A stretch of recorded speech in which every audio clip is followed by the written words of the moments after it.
sati waaqayyoodha ati waaqayyoodha jireenyi goseene bisaarra sati waaqayyoodha ati waaqayyoodha dinqii hojii keenoo sataaleen jedhama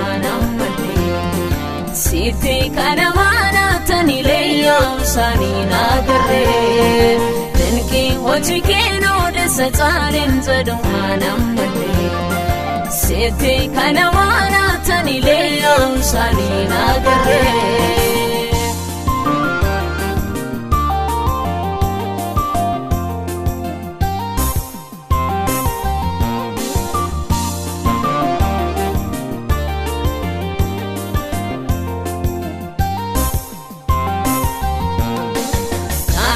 Elinkaanol chite arrasati waaqayyoodha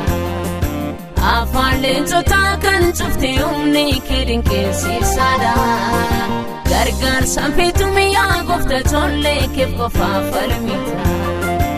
irreedina bulleessite bishaan ittisaadha bal'aa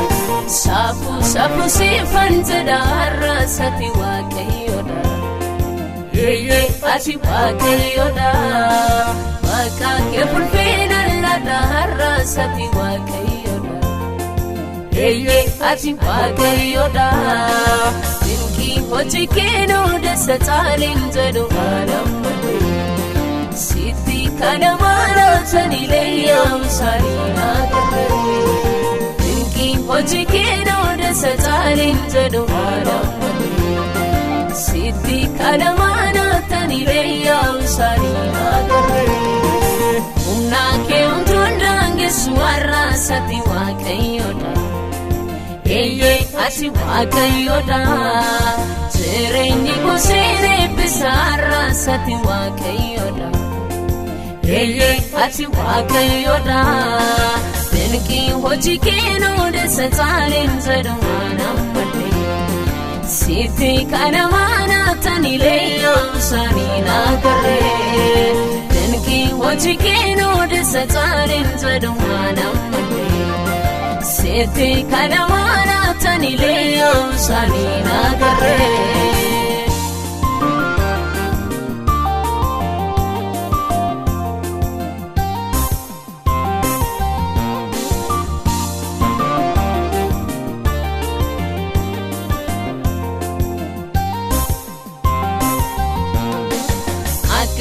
Mutriga tante la fona radedebiti kani shefya remode be Abraham sishira gate sagale kedage sistemale posaite jate ojin keseladin keda burkara burkesiste agari biniya date harasati waaqayyoodha ati waaqayyoodha lafoon akisa kan wante harasati waaqayyoodha ati waaqayyoodha dinqii hojii keenoo sataaleen jedhama sitti kana maana tanilee yaa'usaanii naagarree dinqii hojii keenoo sataaleen jedhama sitti kana maana tanilee yaa'usaanii naagarree humna kee hunduun daangessu arrasati waaqayyoodha ati waaqayyoodha jireenyi goseene bisaarra sati waaqayyoodha ati waaqayyoodha dinqii hojii keenoo sataaleen jedhama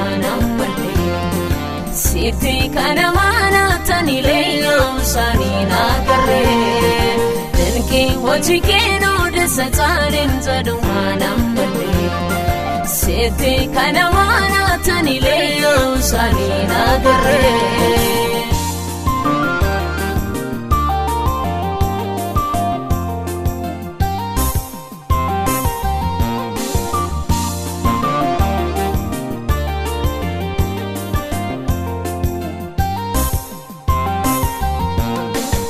Abboon amantii darbanii maqaa keef gorra'amanii dhugaa kee mul'isuudhaaf yammaa du'aatti adeemanii waa'een keenallee yaasisu waan isarra dhugaan ba'a moototaaf gurguddootaan Yesuus gooftaadhaan jedha haadha waaqumaa kee labsa har'as ati waaqayyo ati waaqayyoodha jireenyi koo siin eebbisa har'as ati waaqayyoodha ati waaqayyoodha dinqii hojii kee na odeessa caaleen jedhu haadhaan